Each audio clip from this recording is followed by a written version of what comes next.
At mga kapuso, sa gitna po ng masidhing debosyon, may mga hinimatay at nasugatan kabilang na ang ilang bata.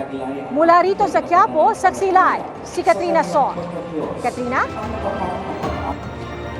Pia, hiyawan, palakpakan, talaga namang ramdam na ramdam ang kasiyahan ng maipasok sa Quiapo Church ang puon ng itim na Nazareno. Kaya naman parang napawi ang anumang sakit na naramdaman ng mga nasugat sa paa, nasugat sa tuhod, maging yung mga nahimatay at nawala ng malay sa traslasyon kanina.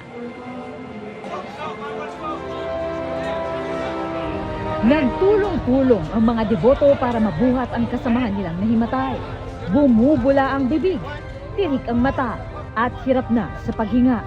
Pagdating ng mga rescue team, agad isinakay sa stretcher ang lalaki at saka idiniretso na sa ambulansya.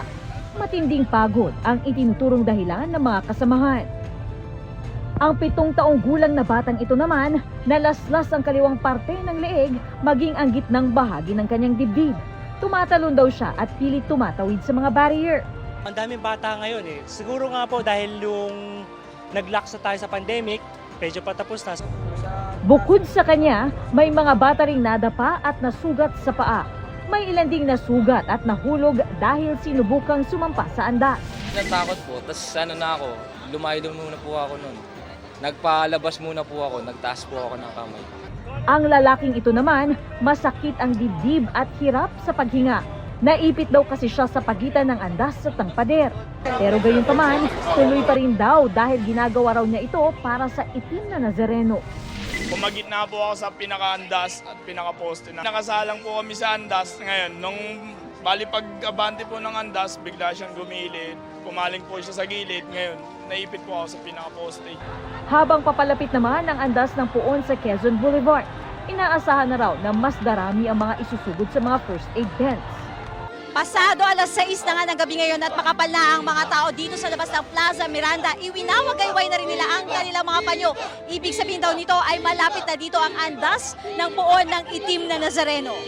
Hanggang papalapit na po yung imahe, si Nazareno, yung dagsa po ng tao, dumadami na rin po sa location. So, unti-unti na rin po dumadami yung dagsa ng pasyente sa amin. At bago pa nga makadaan ang andas sa may Quezon Boulevard, sunod-sunod na ang mga nahimatay. May ilang nagkamalay din agad. Ngunit may ilang kinailangang isugod sa ospital dahil hindi agad magising. May ilan ding nagpumilit na sila na mismo ang magdadala sa kanilang kamag-anak sa ospital. Hindi na raw kasi nila mahintay ang ambulansya. Agad ding nadala sa ospital ang pasyente. Pia, sa mga oras naman na ito ay nagsiuwian na nga ang karamihan sa mga deboto na nandito nga kanina sa Quiapo. May nagaganap kayong misa, Pia, dito at may mga deboto pa rin na nandito para makinig naman ng misa. At live mula dito sa Quiapo para sa GMA Integrated News. Ako si Katrina Son, ang inyong saksi.